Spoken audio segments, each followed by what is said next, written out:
하나님은 영이시니 예배하는 자가 영과 진리로 예배할지니라.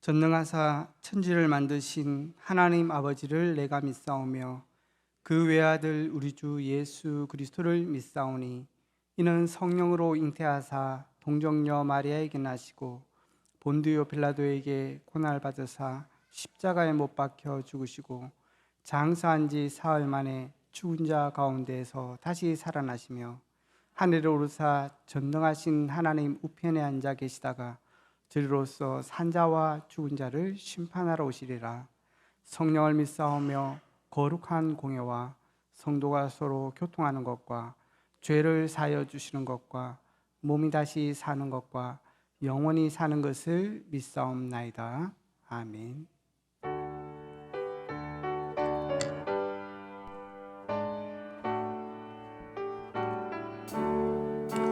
이 세상 험하고 나 위로 나타나 그 기도 힘쓰며 큰 권능 얻겠네. 주의 은혜로 대속받아서 피와 같이 붉은 죄 눈같이 이겠네. 주님의 권능은 한없이 크오니 돌같은 내 마음 곧 녹여주소서. 주의 은혜로 대속받아서 피와 같이 붉은 죄 눈같이 이겠네. 내 맘이 약하여 늘 넘어지오니 주 예수님 주사 굳세게 하소서. 주의 은혜로 대속받아서 피와 같이 붉은 죄 눈같이 이겠네. 죄사함 받은 후 새 사람 되어서 주 앞에 서는 날 늘 찬송하겠네. 주의 은혜로 대속받아서 피와 같이 붉은 죄 눈같이 이겠네. 아멘. 함께 합심해서 기도하겠습니다.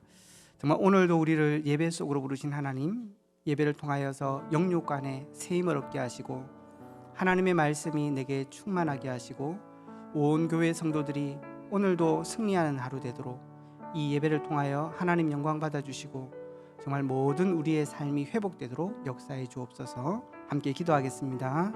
주님 감사합니다. 오늘도 예배로 우리를 부르시고 하나님의 말씀으로 우리를 기르시는 이 시간을 주심을 감사합니다. 하나님께서 우리 모두에게 오늘도 성령의 충만함을 더하시며 하나님의 말씀을 알아들을 귀를 열어주시고 마음을 열어주시며 생각을 열어주셔서 하나님께 집중되는 시간이 되도록 역사하여 주시옵소서. 우리 마음을 주님이 강건하게 하시며 우리를 붙들어 주시고 생각을 붙들어 주시며 하나님의 이 말씀이 내 마음에 깊이 새겨지는 시간이 되게 하셔서 영육 간의 큰 은혜와 충만한 은혜가 있도록 주님이 역사하여 주시옵소서. 오늘 온 성도들을 주께서 붙들어 주시며 어느 현장에 있든지 하나님이 역사하여 주시옵시고 우리가 가는 길들 속에 하나님이 앞서 역사하시며 모든 성도들의 삶 가운데 주님이 축복하여 주시옵소서. 오늘 이루는 이 기도를 통하여서 하나님의 은혜가 임하게 하시며 홀로 영광을 받아 주시옵소서. 살아계신 주님 감사합니다. 오늘도 하나님의 임재 속에 우리를 불러주시니 감사합니다. 하나님의 성령께서 우리에게 말씀을 깨닫는 은혜를 주시고 마음의 평안을 주시고 하나님의 말씀 안에 힘을 얻는 시간이 될 수 있도록 역사하여 주시옵소서. 우리 모든 성도님들 어디에 있든지 영육 간에 강건한 시간 되게 하시며 하나님의 보호하심과 지키심을 통하여 하나님의 은혜를 깨닫게 하시고 오직 그리스도를 굳게 붙잡음으로 어떤 상황에 있든지 승리하는 시간 되게 하여 주시옵소서. 찬양의 영광을 받아주시며 오늘 이 예배를 홀로 주관하여 주시고 모든 영광 받아주시옵소서. 예수 그리스도 이름으로 기도합니다.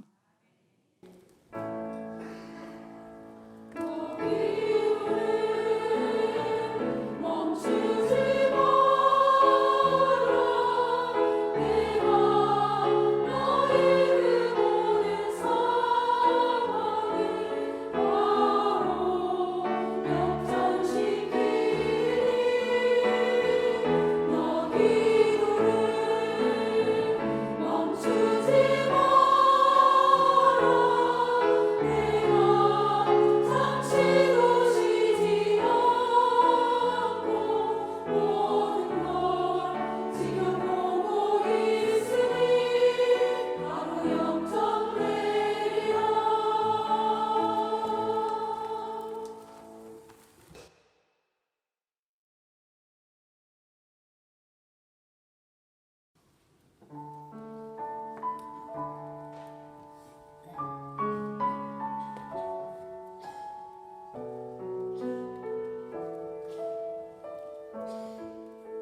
아멘. 하나님께 영광의 박수 드리겠습니다. 찬양이 아니라 하나님께서 우리에게 주시는 말씀 같습니다. 정말로 하나님은 여전히 역사하고 계시고 우리와 우리의 삶과 우리의 교회의 모든 상황을 하나님이 역전시키실 것입니다. 정말로 우리는 오직 그리스도를 굳게 붙잡고 서는 이 한 시간 되기를 주의 이름으로 축원합니다. 오늘 말씀 먼저 같이 보겠습니다. 갈라디아서입니다. 갈라디아 5장 13절에서 26절까지입니다.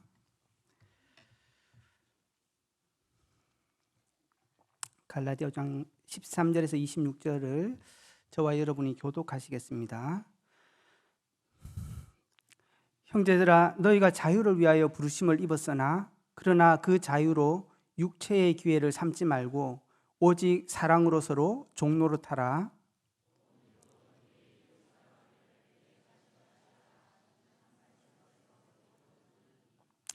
만일 서로 물고 먹으면 피차 멸망할까 조심하라.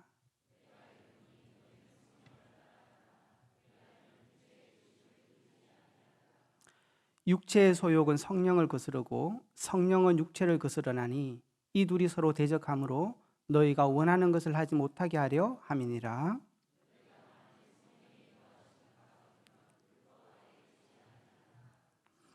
육체의 일은 분명하니 곧 음행과 더러운 것과 호색과 우상숭배와 주술과 원수 맺는 것과 분쟁과 시기와 분냄과 당짓는 것과 분열하는 것과 이단하는 것과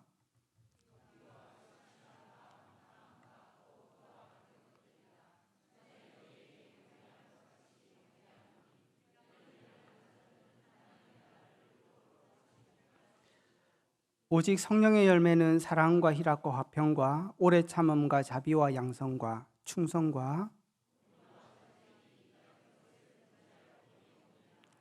그리스도 예수의 사람들은 육체와 함께 그 정욕과 탐심을 십자가에 못 박았느니라. 같이 봅니다. 헛된 영광을 구하여 서로 노엽게 하거나 서로 투기하지 말지니라. 아멘.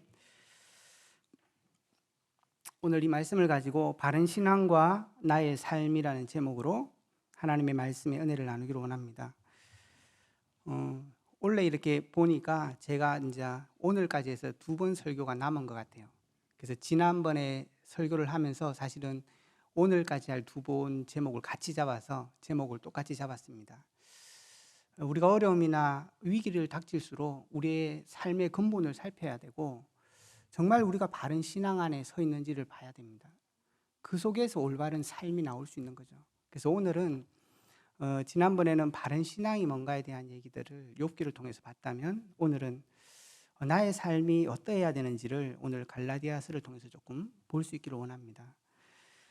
바라기는 이런저런 생각과 다른 사람의 삶이 아니라 나의 삶을 하나님 앞에서 살펴볼 수 있는 그런 귀중한 시간이 될 수 있기 바랍니다. 예수님께서 포도원에 일꾼들을 불러 모으실 때 어떤 사람은 오전 9시에 어떤 사람은 오전 12시에 불러 모았어요. 그리고 오전 9시에 부른 사람도 내가 한 달란트 줄게. 12시에 부른 사람도 그렇게 한 거예요. 저녁 6시에 온 사람도 똑같이 그렇게 한 거예요. 그래서 이제 일을 다 마치고 결산을 할 때 예수님께서 제일 늦게 불렀던 6시에 부른 사람들에게 먼저 한 달란트를 줍니다. 그랬더니 먼저 온 사람들이 나름은 기대를 했겠죠. 나는 더 했으니까 더 주겠지. 근데 똑같이 주는 거예요. 그걸 보고 그 사람이 원망하는 모습들을 볼 수 있죠. 어떤 면에서 신앙이라는 것은 공동체적인 삶을 살아가야 되지만 한편으로는 우리 각 개인이 서지 않으면 공동체의 신앙들은 올바르게 유지될 수 없다고 볼 수 있습니다. 그래서 우리 자신들의 신앙들이 굉장히 중요해요. 그래서 이 갈라디아서는 6장까지 나오지만 오늘 저희가 보고 있는 5장, 6장은 로마서 12장에 해당되는 삶을 어떻게 살 것인가라는 말씀들을 나누고 있고, 그중에 1장, 2장은 바울이 정말 복음이 뭔가에 대한 얘기를 하고, 3장, 4장은 그 근거를 성경에서 역사 속에서 논리적으로 몇 가지 이유를 들어서 말씀하고 있습니다. 그래서 갈라디아서에서는 바울이 시작하면서 그리스도 1장에 그리스도와 그를 죽은 자 가운데 살리신 하나님 아버지로 말미암아 사도된 나 바울은 그렇게 고백하고, 3절에는 우리 하나님 아버지와 주 예수 그리스도로부터 은혜와 평강이 너희에게 있기를 원한다라고 고백하는 거죠. 정말 우리의 신앙은 성삼위 하나님 안에 서 있어야만이 그것이 올바른 신앙일 수 있습니다. 신앙은 온전한 분을 바라보는 것이거든요. 이 땅에 온전한 분은 하나님밖에 없는 거죠. 우리가 부모를 또는 나의 어떤 삶을 바라볼 수도 있겠지만 그것을 근거로 삼는다면 올바른 신앙이라 할 수도 없고 그 삶과 여정을 끝까지 걸어가기는 힘들 것입니다. 그래서 바울은 항상 이런 신앙의 고백들이 있습니다. 그래서 모든 성경의 인물들은 그 신앙을 바탕으로 인생을 살아갔던 것을 볼 수 있습니다. 그래서 다니엘서 1장 2절에도 보면 다니엘의 인생의 많은 결단과 위기의 승리 이전에 주께서 이 일을 하셨다고 바울은 고백하고 있어요. 인생의 많은 여정과 어려움을 겪었던 다윗조차도 하나님께서 내 인생의 목자고 인생의 길을 가신다라고 말씀하고 있고, 요셉도 감옥으로 혹은 보디발 집으로 총리로 인생을 살아갔지만 그 모든 인생을 승리할 수 있었던 것은 여호와께서 나와 함께 하심이라고 말씀하고 있는 것입니다. 그 사람들뿐만 아니라 인생이라는 자체가 창세기 1장 27절에서 28절에 말하는 것처럼 하나님의 형상으로 만들어 그 생기를 불어넣어서 생명이 되었다고, 살아있는 영이 되었다고 말씀하는 거죠. 그래서 우리의 신앙이라는 것은 근본적으로 하나님을 향하여 서 있어야 되는 것입니다. 그걸 오늘 바울은 말씀하고 있고 우리 또한 마음에 새겨놔야 될 것입니다. 그러나 오늘 바울의 심정들을 바라보면은 그렇지 않아요. 오늘 1장 1절에 시작하면서 바울은 이렇게 얘기합니다. 갈라디아서는 사실은 바울이 1차 전도 여행을 할 때 가장 중심된 지역이었어요. 이건 교회에 준 편지가 아니라 비시디아 안디옥이나 이고니온이나 그쪽 지역이 갈라디아 지역에 해당되는데, 사실 1차 전도 여행의 가장 핵심 지역은 그 지역이었어요. 그러니까 그 지역에 보내는 편지였는데 1장 1절에 시작하면서 사람들에게서 난 것도 아니요 사람으로 말미암은 것도 아니요 오직 예수 그리스도와 그를 죽은 자 가운데 살리신 하나님의 아버지로 말미암아 사도된 나 바울은, 이렇게 고백하는 거죠. 바울의 편지는 보통 문안의 인사를 먼저 시작합니다. 그러나 갈라디아서는 그렇게 하지 않고 있어요. 바울이 굉장히 격앙된 분위기고 마음에 답답함이 있다는 얘기인 거죠. 우리 마음도 그럴 때가 있습니다. 인생을 살아가면서 위기를 만날 때나 어려울 때 우리의 마음이 불편하고 우리의 마음이 평안하지 않아요. 그래서 목사님이 가끔 설교할 때 마음이 편안하지 않을 때는 뭔가를 결정하지 말라는 얘기를 하잖아요. 우리는 이런 마음들을 먼저 찾아야 됩니다. 그것이 바로 하나님의 주권 속에 우리 마음을 둘 때 그 마음을 그렇게 회복할 수 있는 거죠. 그래서 바울이 이 고백을 하고 나서 본격적인 자기 인생의 얘기를 하기 시작할 때는 1장 12절에 보면 이렇게 시작합니다. 형제들아 내가 너희에게 알게 하노니. 바울의 마음이 어느 정도 정돈된 마음입니다. 이 마음의 상태가 굉장히 중요한 거죠. 우리들도 마찬가지입니다. 정신을 차리고 욥기에도 보면 하나님께서 욥에게 네 허리를 동이고 나하고 변론하자 이렇게 얘기합니다. 마음의 정신을 가다듬고 한번 바로 생각해보자 그렇게 얘기를 한다는 거죠. 그래서 우리 인생에 뭔가를 바라보기 전에 우리는 그런 마음들이 필요한 것 같습니다. 제가 지지난주인가 언제 이제 막내를 데리고 이제 어린이집 태워주려고 이제 태워가지고 지하에 왔어요. 와가지고 차를 잠그고 이제 교육자실에 와서 이제 교육자 기도를 하려고 조금 기다리면서 이렇게 정리를 하고 있었거든요. 하나님에서 연락이 온 거예요. 원장님, 혹시 레위 어떻게 하셨어요? 이러는 거예요. 레위? 갑자기 내가 생각이 난 거예요. 제가 차 지하에 들어와 가지고 걔 있는 줄도 모르고 문을 잠그고 혼자 교회 찾으러 온 거예요. 제가 그 전화를 받고 얼마나 놀랐는지 막 제가 뛰어가 가지고 이렇게 묻고 싶은 게 많았어요. 사실은 어떻게 문을 열었니? 어떻게 올라왔니? 궁금한 게 많았는데 그는 놔두고 일단 꼭 안아주고 정말 미안하다. 괜찮냐? 막 이렇게 흐느끼고 있는 거예요. 제가 그렇게 갔는데도 진짜 내가 정신을 차려야지 이러고 있었는데 그 다음 날 됐더니 그 다음 날 그래 또 이렇게 이제 쓰레기가 이렇게 봉투가 대문 앞에 있길래 제가 이제 그걸 버리려고 이렇게 들었거든요. 아마 바빠서 집사람이 챙겨놓고 못 버렸나 봐요. 그랬더니 레위가 그거 왜 들고 가 이러는 거예요. 그러니까 가는 길에 쓰레기통에 버리려고 그랬거든요. 교회를 다 와가는데 뒤에 이렇게 앉아가지고 아빠 저 쓰레기 아직 져 있는데 이렇게 너무 제가 당황했어요. 어제 일과 오늘 일이 겹쳐지면서 진짜 제가 이제 그 레위가 알아들을지 못 알아들을지 모르겠지만 참 아빠 큰일 났다면서 버릴 거는 챙기고 챙길 것은 버리고 진짜 정신 차려야 되는데 제가 정말 그랬어요. 참 우리 인생에도 그런 시간들이 닥칠 수 있는 것 같아요. 그러나 정말로 우리가 하나님 앞에 하나님의 주권 앞에 서고 나면 그 마음에 평안함을 얻게 되고 그 마음들이 자리 잡혀지는 것 같아요. 그래도 그걸로 요즘 편한 건 하나 있더라고요. 제가 가끔 이렇게 데리고 오면 그 뒷자리에 앉아 있다가 빨리 가방 챙겨라, 빨리 문 열어라, 빨리 가자 이 얘기를 정말 많이 하거든요. 근데 요즘은 안 그럽니다. 제가 한 번은 오늘 아침에도 이렇게 앞문을 딱 열고 문을 탁 닫더니 갑자기 뒷문이 팍 열리면서 아빠! 또 지나두고 가는 줄 알고 아랫개는 또 이렇게 문을 탁 열면서 저한테 그런 얘기 하시더라고요. 아빠, 오늘은 내가 가만 조용히 있어서 놔두고 갈 거 아니지? 이런 얘기를 가끔 해요. 지 마음에 나름 그게 엄청난 트라우마였던 것 같아요. 참 미안한 마음이 드는 거죠. 그래서 정말로 오늘 이 바울이 제가 느끼면서 형제들아 내가 너희에게 알게 하노니 우리는 어떤 면에서 교회의 성도와 나와 맞지 않는 많은 사람들을 바라보면서 저놈 이렇게 생각한다는 거예요.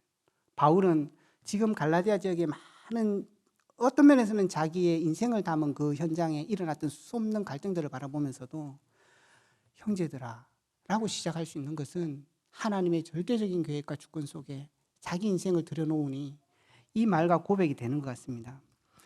그리고 나서 바울은 찬찬히 자기 사도됨에 대해서 1장과 2절에 말을 하기 시작합니다. 왜 그러냐면 갈라디아 지역에 다른 유대인들이 들어와서 갈라디아 교인들이 복음 앞에 서 있는 것을 보고 얘기를 했거든요. 그 복음만 갖고 그리스도만 갖고 안 돼. 너희들이 지금 우리 유대인이 가지고 있던 이 할례와 율법도 행해야지 너희가 온전한 구원을 누릴 수 있다고 이렇게 얘기한 거죠. 그러면서 하나 더 얘기했던 게 뭐냐 하면은 4장에 넘어가면 너희가 절기를 지키고 너희가 하나님께서 너희의 날과 달과 절기와 해를 삼가 너희들은 지켜야 한다 이렇게 얘기합니다. 그러면서 한 가지 더 얘기했던 게 뭐냐 하면 바울 잘 봐라. 너희에게 전한 복음은 그 사람이 틀리게 전한 거다 이렇게. 그 사람은 사도일 수 없어. 왜냐하면 사도는 예수님과 함께 했던 자를 기본으로 하잖아요. 근데 바울은 함께 하지 않았어. 그 사람 모습도 봐. 별로 볼품 없잖아. 머리도 까지고. 이런 얘기를 한 거죠. 그랬더니 갈라디아 교회가 그게 더 합리적이게 들린 거예요. 그렇지. 은혜라고 하지만 정말 우리가 그에 따라서 뭔가를 해야 되지 않을까?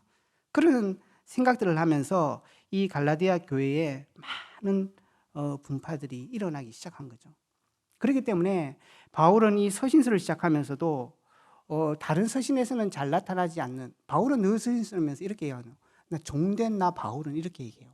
근데 오늘 여기 보면 1장 1절에 그를 죽은 자 가운데서 살리신 하나님 아버지로 말미암아 사도된 나 바울은 그러니까 바울의 마음속에 지금 이 사도성에 대한 다시 말하면 이거는 결국 내가 정한 복음이 맞냐 안 맞냐와 굉장히 연결되어 있기 때문에 바울은 이런 고백들을 지금 하고 있는 거죠. 그러면서 자기 신앙의 말씀을 전하기 시작하는 거예요. 그래서 내가 받은 것은 누구로부터 받은 것이 아니라 다른 사도와 마찬가지로 하나님의 계시로 된 복음이다. 그래서 바울은 첫 번째로 자기 사도성을 주장하면서 참 복음, 우리가 서 있는 복음이 어떤 복음이냐에 대해서 다시 한번 점검하기 시작합니다. 그러면서 1장 12절에 이는 내가 사람에게 받은 것도 아니요 배운 것도 아니요 오직 예수 그리스도의 계시로 말미암은 것이니, 사도행전 9장 15절에 하나님 부활하신 예수님께서 직접 바울에게 찾아오셔서 너는 내가 부른 자다, 그렇게 얘기를 하시는 거죠. 바울은 그 얘기를 지금 하고 있는 거예요. 그래서 바울은 회심을 하고 나서도 나는 사도들과 많은 교제를 안 했다는 얘기를 일부러 합니다. 왜 그걸 하게 되는 거죠? 나는 하나님께 받은 이 복음을 내가 갖고 있다는 얘기죠. 우리들도 마찬가지입니다. 그래서 바울은 사도행전 9장에서는 그 얘기를 하지 않지만 로마로 죄인으로서 압송되기 전에 사도행전 22장을 한번 보겠습니다. 거기에 바울이 그 일에 대해서 얘기하면서 두 가지 얘기를 합니다. 두 가지 질문을 합니다. 하나는 뭐냐 하면 7절에 내가 땅에 엎드려 들리니 소리에서 이르되 사울아 사울아 네가 나를 박해하느냐 하거늘 내가 대답하되 주님 누구십니까? 이르시되 나는 내가 박해하는 예수라. 그렇게 질문하고 10절에 넘어가면 내가 이르되 주님 무엇을 하리이까? 주께서 이르시되 일어나 다메섹으로 들어가라. 네가 해야 될 모든 것을 거기서 누가 이르시기라 하시기로. 두 가지 질문을 그 순간에 바울은 하게 되는데 첫 번째가 그리스도가 누구십니까? 했어요. 그리고 나서 두 번째 물은 질문이 내가 무엇을 해야 될 것입니까? 라고 물었습니다. 우리는 신앙생활에 어떤 면에서는 이 순서가 뒤집히는 거죠. 우리는 많은 것을 하고 교회에 와서 기도도 하고 이게 삶에 필요한 많은 신앙의 능숙한 기술들은 배워나갈지 모르겠지만 정말 그리스도가 누군가에 대해서 우리가 인생의 진정한 질문을 하지 않는 거죠. 정말로 내 인생이 루터와처럼 엄청나게 그걸 이루려고 했음에도 불구하고 그 법을 다 지킬 수 없어서 한계가 오는 내 인생에 대해서 깊이 생각해 보지 않은 거예요. 루터가 고해성사를 하러 가면 그 사람이 늘 그랬다 그랬죠. 너는 좀 모아가지고 와라. 너는 네 죄가 생각날 때마다 오냐? 그러니까 얼마나 자주 갔는지 그런 얘기를 했다 그러죠. 그래서 우리 인생이 갖고 있는 죄성과 그리스도가 우리에게 행하신 그 완전하심에 대해서 지금 이 갈라디아 교회는 의심이 생기기 시작한 거예요. 그래서 바울은 분이 일어난 거고, 그래서 우리는 오늘 어떻게 살 거냐는 5장 6장을 넘어가기 전에 저와 여러분이 분명히 해야 될 것은 정말 그리스도 그분의 그 사역만으로 우리의 죄와 저주와 운명이 완전히 뒤바뀐 그 근본이 분명하냐를 우리는 하나님 앞에 묻고 답해야 될 것입니다. 그래서 우리의 신앙의 삶에 있어서 정말 그리스도를 어떻게 하냐는 건 너무나 중요한 거죠. 슈바이츠는 어려움이 왔을 때 복음을 놔두고 교회는 갖고 가라, 그런 얘기를 한 적이 있습니다. 그분은 신앙생활을 했다 하지만 그 신앙생활에 있어서 그리스도를 한 인격과 인간으로 그리스도를 모셔드린 거죠. 그분을 인정한 거예요. 그래서 그분의 살아가는 삶을 모범으로 삼고 도덕과 규율의 기준으로 자기 삶의 모범으로 살았습니다. 예수님을 한 인간으로서 받아들임으로써도 자기 삶에는 충분했던 거죠. 그것으로 여기에서 지금 나타나는 유대인들과 예수님을 믿었던 이 사람들의 가장 갈라디아 교회의 가장 중요한 관점의 차이는 거기에 있었습니다. 그 그리스도를 어떻게 알 거냐는 거죠. 정말로 바울은 여기서 1장 4절에도 말하는 것처럼 그리스도께서 하나님 곧 우리 아버지의 뜻을 따라 이 악한 세대에 우리를 건져내시려고 우리 죄를 대속하기 위하여 자기 몸을 주셨다라고 얘기합니다. 그리고 3장 14절에도 넘어가면 이는 그리스도 예수 안에서 아브라함의 복이 이방인에게 미치게 하고 우리로 하여금 믿음으로 말미암아 성령의 약속을 받게 하셨으니 13절에는 그리스도께서 우리를 위하여 저주받은 바 되사 율법의 저주에서 우리를 속량하셨다라고 말씀합니다. 예수님을 하나님이면서 인생의 몸을 입고 오신 참 그리스도로 고백하고 우리 인생의 모든 구원자로 이 바울은 고백하고 있는 것입니다. 그것으로 충분하다고 바울은 얘기하고 있는 거예요. 거기에 더해야 될 것도 덜할 것도 없다라고 바울은 오늘 이 갈라디아서를 통해서 말씀하고 있는 것입니다. 그래서 정말 우리가 가지고 있는 이 복음은 오늘 나오는 1장 6절과 1장 12절에 말씀하시는 것처럼 정말로 우리의 모든 죄와 우리가 감당할 수 없고 우리가 살아낼 수 없는 그 삶의 모든 것을 용서하신 분이신 거죠. 우리가 믿는 이 예수님은 그런 것이라는 것입니다. 한 도덕의 기준으로서 우리가 받아들인 게 아닌 것입니다. 복음은 우리를 좀 더 좋은 사람으로 만들거나 우리의 성품을 좀 더 개선해서 괜찮은 사람으로 만드는 것이 아닙니다. 복음은 우리를 그리스도 안에서 완전히 새롭게 거듭나게 하시는 것입니다. 그래서 고린도후서 5장 17절에도 보라 이전 것은 지나갔으니 새롭게 되었다라고 말씀합니다. 니고데모도 이 말이 이해가 안 됐습니다. 어떻게 우리가 모태에 다시 들어가서 날 수 있냐라고 말했어요. 그것이 아니었습니다. 정말 저주와 재앙 속에 있던 우리는 완전히 십자가에서 그리스도와 함께 죽고 성령 안에서 생명을 얻어 새롭게 회복되는 복음인 것입니다. 그래서 우리는 복음 안에서 더 잘 되어야 되는 것이 아니라 하나님의 복음 안에서 완전한 축복을 회복한 사람입니다. 종교가 말하는 좀 더 얻어야 되고 채워야 되는 인생이 아니라 하나님의 복음 안에서 우리 인생의 모든 필요를 채워주신 거라는 거죠. 그걸 바울이 오늘 말씀하고 있는 것입니다. 이것이 우리가 봐야 되는 축복인 거죠. 그 시대의 영지주의자나 다른 사람들은 그런 얘기들을 했습니다. 예수님은 가연설, 영으로만 오신 거야. 사람이 아닐 거야. 그게 영지주의였거든요. 그래서 그거는 헬라의 어떤 사상적인 면에서 나왔는데 우리 육신은 나쁜 거고 영은 선한 거다. 그래서 그 사람들이 흘렀던 방향이 뭐죠? 금욕주의. 그래서 이 몸을 제어해야 돼. 또 다른 한편으로 뭐죠? 우리는 영적인 게 축복이고 중요하기 때문에 육신은 아무렇게도 살아야 돼. 방탕한 삶을 살아갔던 거죠. 우리가 그런 복음입니까? 아니지 않습니까? 정말로 우리에게 주신 하나님의 이 복음이 그런 복음이라는 거예요. 그래서 바울은 오늘도 그 얘기를 하고 있는 것입니다. 그래서 오늘 바울이 죄와 운명에서 벗어나서 로마서 1장에 넘어가면 그리스도께서 우리를 자유롭게 하려고 자유를 주셨으니 그러므로 굳게 서서 다시는 율법의 종에 매여 살지 말 것을 말씀하고 있는 거예요. 그거는 그 율법과 상관없이 살아라는 것이 아니라 하나님 안에서 참 자유를 누리라는 거죠. 요한복음 8장 32절을 한번 같이 보겠습니다.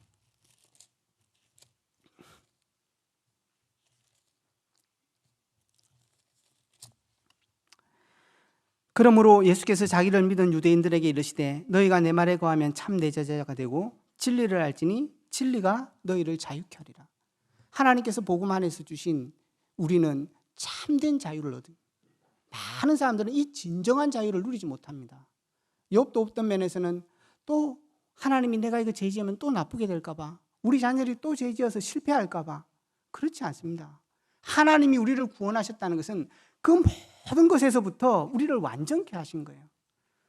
실수한다 할지라도 우리가 죄를 하나님께 가지고 나가면 용서를 해주시고 참된 우리의 아버지처럼 그것을 넉넉히 너그러이 봐주시고 우리가 새롭게 그 힘을 달려갈 수 있도록 힘을 주시는 것이 하나님이고 그것이 우리가 가진 진정한 복음이라는 것입니다. 그래서 예수님도 오늘 요한복음 8장 32절에 참 자유를 누릴 것을 말씀하면서 36절에 그러므로 아들아 너희를 자유롭게 하면 너희가 참으로 자유로우리니 뭐죠? 이 자유롭게 되는 것은 아들 되신 예수님으로 말미암아 우리에게 주어진 것이라고 말씀하고 있는 것입니다. 오늘 바울도 오늘 그 얘기를 오늘 1장과 2장을 넘어가면서 말씀하고 있어요. 16절에는 사람이 의롭게 되는 것은 율법의 행위로 말미암음이 아니요 오직 예수 그리스도를 믿음으로 말미암는 줄을 알므로 우리도 그리스도를 예수로 믿었나니 이는 우리가 율법의 행위로서가 아니요 그리스도를 믿음으로써 의롭다함을 얻으려 함이니 율법의 행위로서는 의롭다함을 얻을 육체가 없느니라. 어떻게 죄가 우리한테 힘을 발휘합니까? 율법이 죄를 통하여 우리를 억누르는 것입니다. 거기로부터 우리는 완전한 자유를 누렸다라고 말씀하고 있는 거죠. 그래서 어떤 면에서는 야고보서는 행위고 갈라디아서는 믿음이라고 얘기하는데 그렇지 않습니다. 오늘 2장 14절에 보면 바울을 책망할 때 그렇게 얘기합니다. 그러므로 나는 그들이 복음의 진리를 따라 바르게 행하지 아니함을 보고, 그러니까 바울이 진리를 따라 행하지 아니함을 보고 말했다거든요.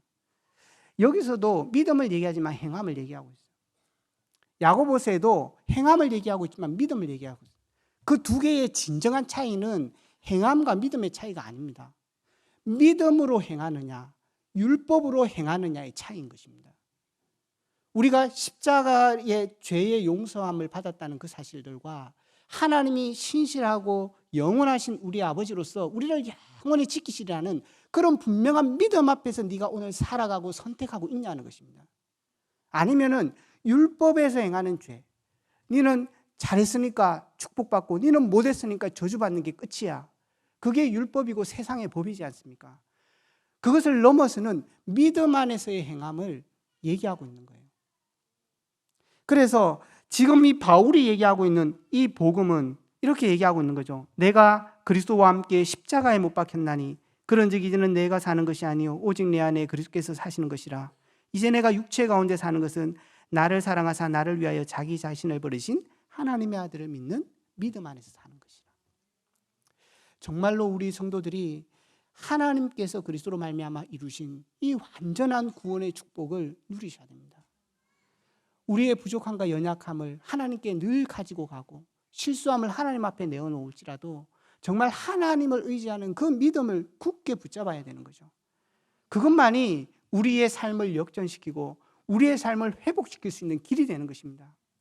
여러분들도 많은 현장에서 체험을 하셨겠지만 정말로 고통과 질고와 세상에 억눌린 그 사람들을 정말 회복시킬 수 있는 것은 그리스도 그 이름 하나라는 사실들을 우리는 기억하셔야 되고, 예수님께서 사복음서를 통하여서 그 억눌린 자와 갇힌 자들을 살려낸 비밀은 그 이름의 능력이었다는 사실들을 기억하셔야 되는 거죠. 그걸 결론 짓고 나서 3장 4절에는 몇 가지 증거들을 들기 시작합니다. 아브라함을 봐라. 성경적으로 얘기를 하는 거죠. 아브라함이 믿음으로 구원을 얻었다. 믿음으로 구원을 얻을 줄 알고 이방인도 그렇게 구원을 얻을 줄 알고 아브라함에게도 말했고, 그래서 우리는 이제는 그 온전한 복음을 믿음으로 말미암아 구원이라는 것을 얻고 열방이 그 구원의 축복을 얻게 될 것을 말씀하고 있는 거예요. 오늘 자세히 말씀드리기, 오늘 크게 갈라디아서 맥락을 짚고 넘어가겠습니다. 15절부터는 내가 그러면 이제는 사람의 예대로 한번 얘기해 볼게, 이렇게 얘기하시면서 율법은 범법함으로 주어진 거야. 하나님의 언약이 먼저였고 율법은 뒤에야. 사람들도 앞에 것을 중요하게 생각하는 것처럼 하나님의 언약이 중요하다라고 말씀하고 있어요. 그러면서 한 가지 얘기합니다. 그러면 율법을 왜 주십니까? 라고 여기서 말씀하고 있습니다. 왜 주셨다고 얘기하시죠?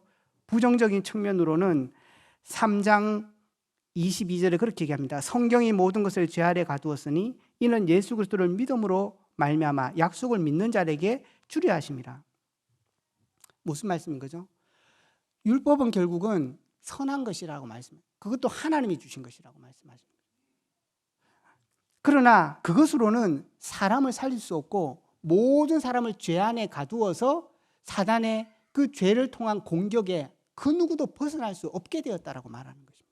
그게 율법입니다. 살릴 수 있는 게 아니죠. 그러나 율법은 또한 선한 모습도 있습니다. 그게 22절, 23절에 넘어가서 얘기하는 거죠. 하나님께서는 그것이 초등학문이 되어서 우리로 은혜에 이르게 했다라고 말하고 있습니다. 우리는 루터처럼 정말 이걸 행해서 제가 제대로 살아보려고 했는데 안 되더라는 거예요. 그렇구나. 내가 그리스도의 은혜가 필요하고 그것으로 말미암아 죄를 용서받고 우리는 그것으로 말미암아 모든 것이 회복될 수 있구나. 그 길로 나아가는 길을 열어준 것이 율법입니다. 그리고 또한 율법이 뭡니까? 하나님을 믿은 자들에게 하나님의 백성답게 살아갈 수 있는 구원받은 자에게는 기준이 되는 거죠. 어떤 면에서는 삶의 방향이 되는 것입니다. 그래서 레위기 19장에 넘어가서 한번 보겠습니다. 이스라엘 백성이 출애굽하고 나서 하나님이 이스라엘 백성과 언약을 맺고 나서 주신 법이 레위기입니다. 그게 가장 핵심되는 말씀이 중심에 있는 레위기 말씀이 19장입니다.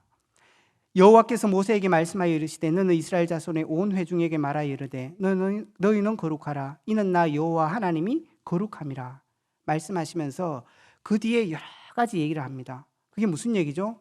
이웃에게 거짓을 행하지 말며 포도원의 열매를 따먹지 말고 너희가 밭에 9절에 보면 모퉁이까지 다 거두지 말고 다른 사람을 위하여 남겨놓고, 이게 이스라엘 백성이 살아가야 되는 삶의 방식인 거죠. 이것은 율법을 무시하는 것이 아니라 우리가 하나님의 백성답게 살아가는 삶의 지침이 되는 거예요. 그러나 그걸 통하여 구원을 얻을 사람은 그 누구도 없는 거죠. 그래서 그게 너는 도둑질하지 말며 속이지 말며 서로 거짓말하지 마라.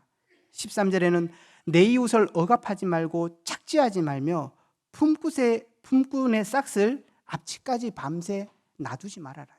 왜냐하면 하루 품꾼들은 그날 그 돈을 받아가지 않으면 굶어야 돼요. 그러니 그 사람들이 하루 품삯을 그날 주라고 얘기하는 거죠. 그리고 재판할 때 부의를 행하지 말며 가난한 자의 편을 들 것이고, 17절에는 너는 내 형제를 마음으로 미워하지 말고 내 이웃을 반드시 견책하되 내가 그에게 대하여 죄를 담당하지 아니하리니 원수를 갚지 말며 동포를 원망하지 말고 내 이웃을 내 몸과 같이 사랑해라. 이 말씀을 합니다.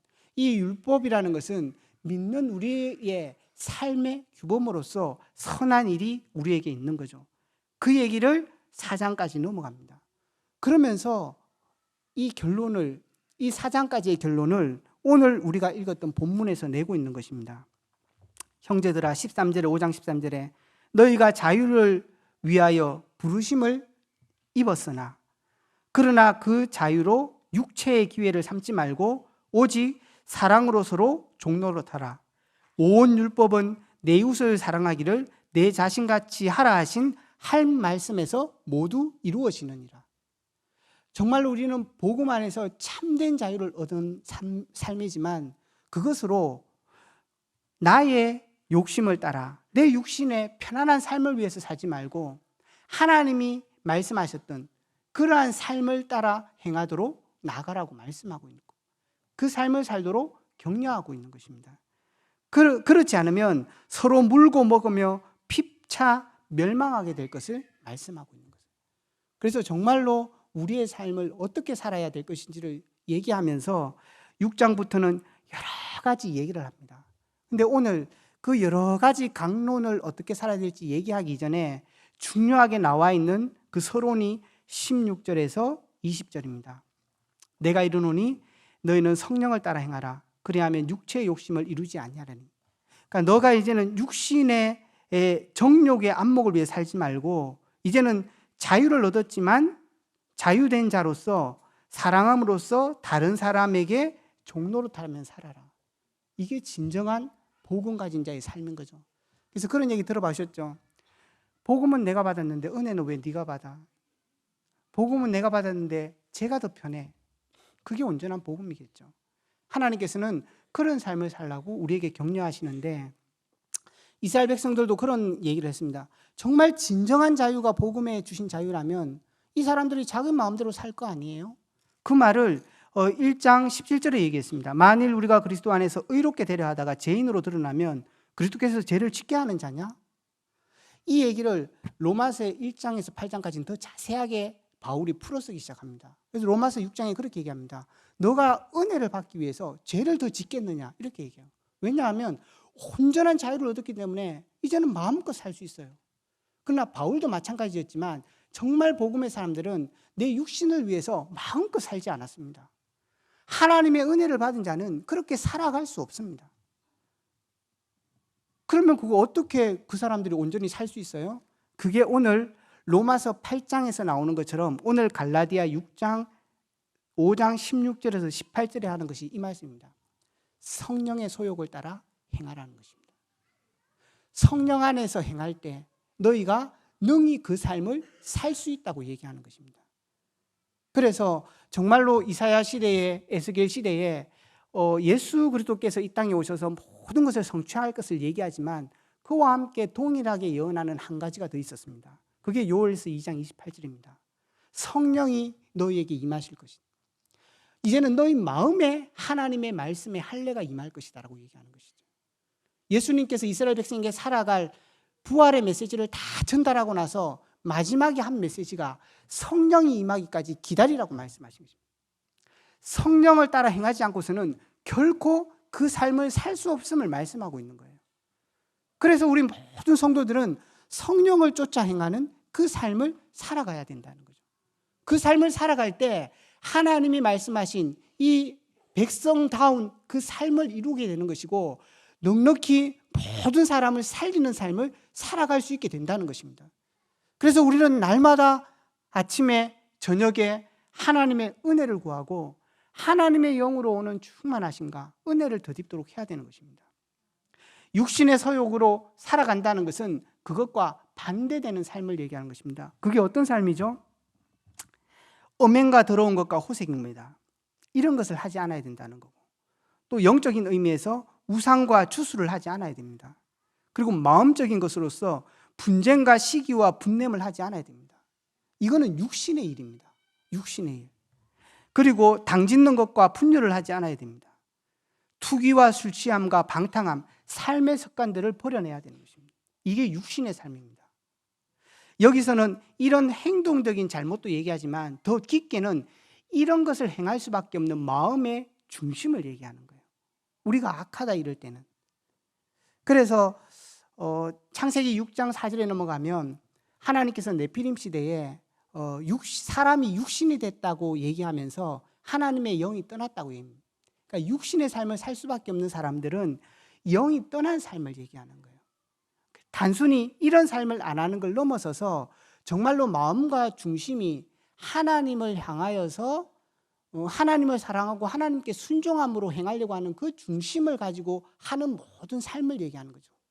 그래서 불신자가 우리보다 훨씬 더 잘 살아도 하나님께 인정을 받지 못하는 것은 하나님을 사랑하는 마음과 하나님께 순종하는 마음으로 하려는 것이 아니라 자기의와 자기를 위한 삶으로서 그 세상에 그 좋은 삶을 살고 있기 때문에 하나님께 인정받지 못하는 것입니다. 우리의 마음은 그것과 다른 거죠. 그래서 정말로 우리가 성령을 따라 사는 삶을 살아야 되는 것입니다. 그런 삶이 어떤 삶인 거죠? 오직 성령의 열매는 사랑과 희락과 화평이며 오래 참음과 자비와 양성이고 충성과 온유와 절제니, 이것이 우리 마음에 있어야만이 정말로 하나님이 우리를 부르셔서 능히 그 유업을 이룰 만한 하나님의 나라를 우리의 마음에 이루고 하나님의 나라를 전 세계에 이룰 수 있는 그 삶을 살 수 있는 비밀은 이 마음을 가질 때 가능한 거예요. 이거는 성령의 인도를 받고 성령을 쫓아 살 때 가능한 삶이 되는 거죠. 그래서 어떤 면에서는 우리가 정말 성령을 따라 행한다 그랬을 때 그런 마음들이 있을 것입니다. 정말로 우리가 이 육신의 삶을 살지 않는 것도 어떤 면에서는 이런 방탕한 삶, 절제된 삶, 이 삶을 살아가야 되는데 우리는 어떤 면에서 이런 삶을 안 살 때는 쉽게 우리가 인지를 해요. 또 제대로 살았는데 제대로 못 살았다. 오히려 이런 경우에는 더 돌아오기가 쉬워요. 더 나쁜 케이스는 어떤 케이스일까요? 내가 선하다고 생각하는 그 삶을 살아가면서 그게 하나님과 맞지 않을 때는 영영 돌아오기가 굉장히 어렵습니다. 왜? 하나님을 위해서 진심으로 사는 거니까. 그래서 바울도 그렇게 얘기한 거예요. 내가 그리스도를 온전히 모르고 정말 인생이 뭔지를 몰랐었기 때문에 내가 하려고 했던 그 일이 하나님을 향하여 대적했던 일인 거죠. 믿는 자를 죽이는 일이었던 거예요. 그게 바울의 말이었습니다. 사무엘상 15장에 보면 사울이 하나님께 이제는 버림받는 장면이 나오는데 그때 아말렉과 싸웁니다. 하나님께서는 모든 것을 다 제거하라고 얘기하는데 좋은 짐승들을 가지고 왔어요. 그래서 나단 선지자가 그것을 책망하니까 사울이 얘기했던 얘기가 그겁니다. 하나님께 제사하기 위해서 가져왔다고.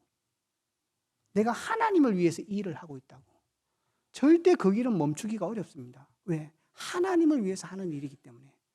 그러나 하나님은 그것보다는 하나님께 순종하고 하나님의 말씀을 따르는 걸 하나님은 원하시는 거예요. 어떤 면에서는 그거는 멈추기가 더 어렵습니다. 왜? 하나님을 위해 하는 거니까. 그래서 어떤 면에서 신자된 입장에서는 늘 우리가 이런 엄탕하다 아니면은 내가 오늘도 기도 안 하고 살았네. 오늘도 내 마음대로 살았고 오늘 내가 쟤를 미워하며 살았네. 그거는 돌이키기가 쉬워요. 그렇지 않은 경우가 훨씬 더 어렵다는 거죠. 그래서 정말로 우리는 하나님의 성령의 인도와 충만함을 따라 살아갈 때 우리는 능히 하나님이 원하는 삶을 살 수 있어요. 그래서 5장 5절에 그렇게 얘기합니다. 우리가 성령으로 믿음을 따라 의의 소망을 기다리노니 그리스도 예수 안에서 할례나 무할례나 효력이 없나니 사랑으로서 역사하는 믿음뿐이니라. 그렇게 말씀하고 있는 것입니다. 정말로 우리가 하나님이 원하는 그런 자리의 삶으로 들어갈 수 있어요. 하나님이 원하는 전도와 선교 속에, 하나님이 원하는 복음 가진 자의 참 평안 속에 정말로 모든 사람들을 배려하고 이해할 수 있는 그 삶을 살아갈 수 있는 비밀. 우리 렘넌트들은 그걸 언약 속에 붙잡아야 돼요. 그래서 하나님 의지하고 하나님의 영으로 충만하도록 예배를 드릴 때도 정말 하나님 오늘 말씀을 깨닫게 해달라고, 하나님의 말씀이 내게 들리게 해달라고 그렇게 기도하면서 말씀을 들어야 되는 거죠. 그럴 때 하나님께서는 우리에게 중요한 언약들을 주십니다. 이런 이유들을 깨닫지 못하면 6장에서부터 말하는 그 삶을 결코 살아갈 수 없어요. 결론을 맺겠습니다. 그래서 바울이 가장 마지막에 결론적으로 말하는 자기 인생의 삶의 분명한 기준이 뭐였을까요? 6장 14절입니다. 그러나 13절에 할례를 받는 그들이라도 스스로 율법을 지키지 아니하고 너에게 할례받게 하려 하는 것은 그들이 너의 육체로 자랑하려 함이라. 그러나 내게는 우리 주 예수 그리스도의 십자가 외에는 결코 자랑할 것이 없나니. 그러니까 바울이 행하는 많은 그 삶의 기준들이 있다면 그리스도 이름이 영광을 받고 그 이름이 높아지는 거였어요. 그러나 많은 사람들은 자기를 위해서 그 일을 해간다는 거죠. 그래서 오늘 26절에도 보면 25절 26절에 보면 만일 우리가 성령으로 살면 또한 성령으로 행할지니 헛된 영광을 구하여 서로 노엽게 하거나 서로 투기하지 말지니라고요. 사람들은 헛된 영광을 구합니다. 자기의 영광을 구하고 자기의 일을 위하여 선택해 갑니다. 그것이 하나님이 원하는 것 맞다고 말씀하시는 것처럼 정말 욥의 세 친구처럼 욥의 그렇게 끝까지 그 욥을 물고 늘어지는 거죠. 피차 망할 수밖에 없는 상황으로 간다는 것입니다. 그래서 우리는 그리스도를 자랑하고 고린도전서 10장 31절에 말하는 것처럼 우리의 모든 삶은 하나님의 영광과 그 이름이 높아지는 것을 위한 선택과 삶을 살아가야 된다는 거예요. 우리가 인정을 받고 우리가 괜찮다라고 남에게 인정받는 것이 아니라 그리스도 이름이. 그래서 때로는 바울이 그런 비난을 받기도 했습니다. 너는 어떻게 생각이 좀 이렇게 들쭉날쭉하냐, 그런 얘기들을 했어요. 그러나 저는 그렇게 보여지지 않는 거예요. 고린도전서에도 보면 그 우상의 제물에 대해서 얘기할 때 그렇게 얘기합니다. 어떨 때는 먹어라. 왜? 야, 우상의 음식인지 알지만 그걸 주는 그 사람의 마음을 이해해서 먹어라, 이렇게 얘기해요. 근데 어떨 때는 먹지 마, 이렇게 얘기해요. 혹시 네 먹는 거 보고 연약한 자가 시험 될 것 같으면 하지 마, 이렇게 얘기한다는 거죠. 바울은 그런 모습들이 굉장히 많습니다. 바울은 그 전도 여행을 할 때 오늘 여기 갈라디아 앞쪽에 자기를 해명하면서도 나오지만 디도에게는 할례를 행하지 않습니다. 근데 디모데에게는 행해요. 근데 디모데의 엄마는 유대인이고 아빠는 헬라인이었기 때문에 행하지 않았어도 됩니다. 근데 바울은 디모데에게는 그걸 행하게 하고 디도에게는 행하지 않습니다. 근데 사도행전을 읽어보면 왜 그런 결정들을 했을까? 바울의 마음속에 디모데는 유대인을 복음화하기 위한 언약이 있었어요. 근데 디도는 이방인을 향한 바울의 언약이 있었습니다. 그래서 디도에게는 할례를 행하지 않았고, 그래서 어떤 면에서 이 할례의 문제를 지금 갈라디아 교회에서 당하고 있지만 바울은 안 해야 된다, 이게 자기 법처럼 있는 것도 아니었었습니다. 그래서 디모데에게는 할례를 행했다는 사실이에요. 이 모든 것의 정점에 있는 바울의 선택의 기준이 뭐였겠어요? 하나님의 영광이었어요. 또 한편으로는 한 사람이라도 복음 안에서 구원을 얻게 하고자 하는 바울의 심정이었고, 현장에 죽어가는 영혼을 향한 갈급한 바울의 심령이었다는 사실들인 거죠.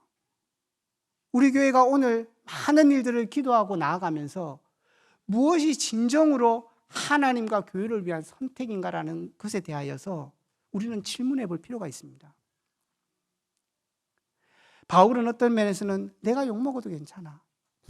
때로는 내가 다른 사람한테 인정 못 받아도 괜찮아. 그러나 어떤 사람들은 내가 세상의 법을 통해서라도 내가 인정을 받아야 되겠어. 내가 맞다는 사실을. 바울은 로마서에 그렇게 합니다.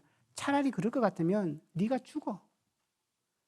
그래서 하나님의 이름이 높아지고 하나님의 영광이 땅에 떨어지지 않을 수 있다면 차라리 너가 죽는 게 맞다.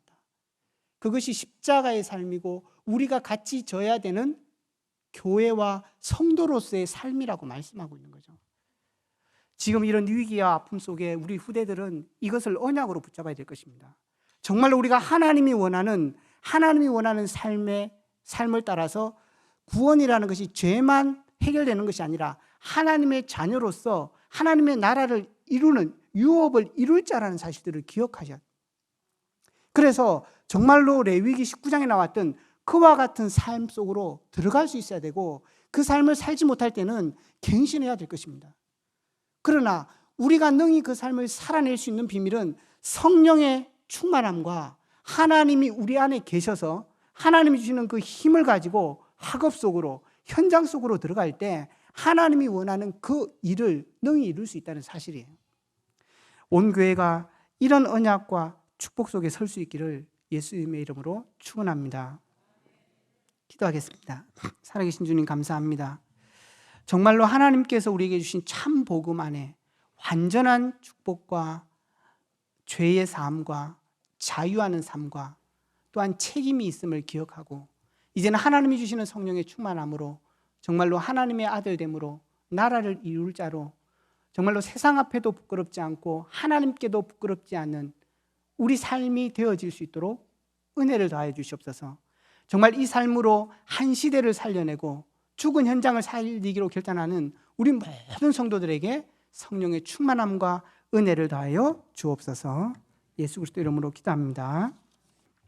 지금은 우리 주 예수 그리스도의 은혜와 하나님 아버지의 지극하신 사랑과 성령 하나님의 내주인도 역사 교통하심이 참 복음 안에 있음을 감사하고 이제는 복음을 누리며 전 세계에 복음을 전하기로 결단하고 오직 하나님께 성령의 충만함을 구하는 우리 모든 성도들과 가정과 직장과 교회 위에 지금부터 영원토록 함께할지어다.